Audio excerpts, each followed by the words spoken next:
Hello সবাইকে। আজ ছিল গণেশ চতুর্থী। বাইরে বেরিয়ে দেখি প্রচণ্ড রোদ। আজকে বাড়িতে নতুন সদস্য আসবে। আরে দাঁড়াও বলবো কে আসবে। না বলবো না, একেবারে তার সাথে পরিচয় করায় দিব। তারপর বাইরে বেরিয়ে দেখি যখন এত রোদ, আবার ভিতরে গিয়ে ওড়না বের করে নিজের মুখটুক পুরা ঢেকে নিলাম। তারপর বাবার সাথে বেরোলাম। মা বাড়িতে কাজ করছিল, তো বাবা ফার্স্টে ওষুধের দোকানে গেল, একটা ওষুধ নেওয়া ছিল সেটা নিয়ে নিল।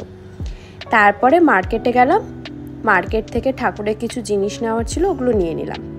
চলো এবার দেখাই বাড়ির নতুন সদস্যটা কে।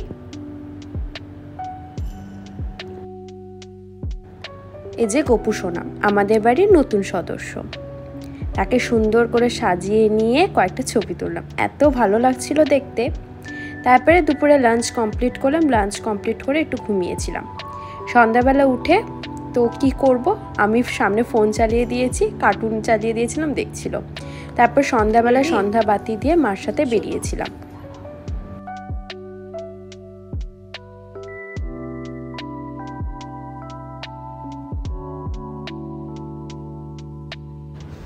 ওই সন্ধ্যাবেলা করে আমি আর মা রাজযোগের একটা ক্লাসে যাই।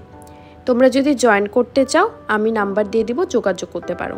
খুব রিল্যাক্স ফিল হয়।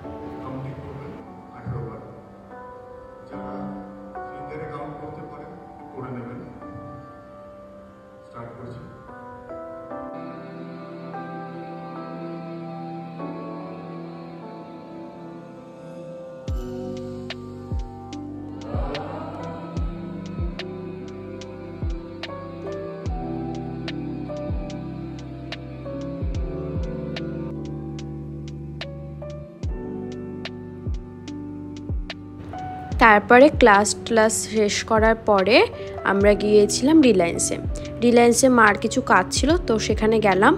যাওয়ার পরে রিলায়েন্সে কফি দেয়, সেটা আমার খেতে বেশ ভালোই লাগে। তো কফি দিল, কফি খেলাম।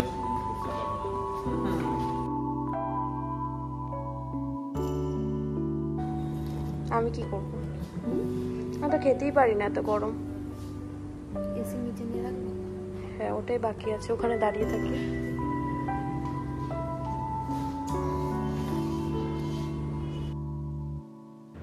তারপর মোহনবাটিতে গিয়েছিলাম, কিছু সবজির বাজার করার ছিল, তো মা সবজি নিচ্ছিল।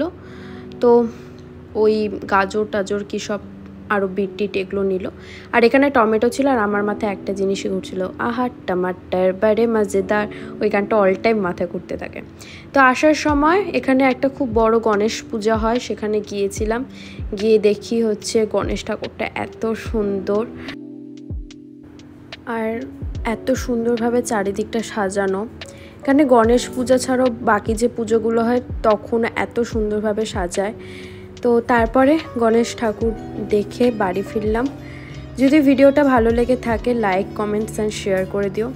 দেখা হচ্ছে একটা নতুন ভিডিও নিয়ে, ততক্ষণের জন্য টাটা বাই বাই, সবাই খুব ভালো থেকো।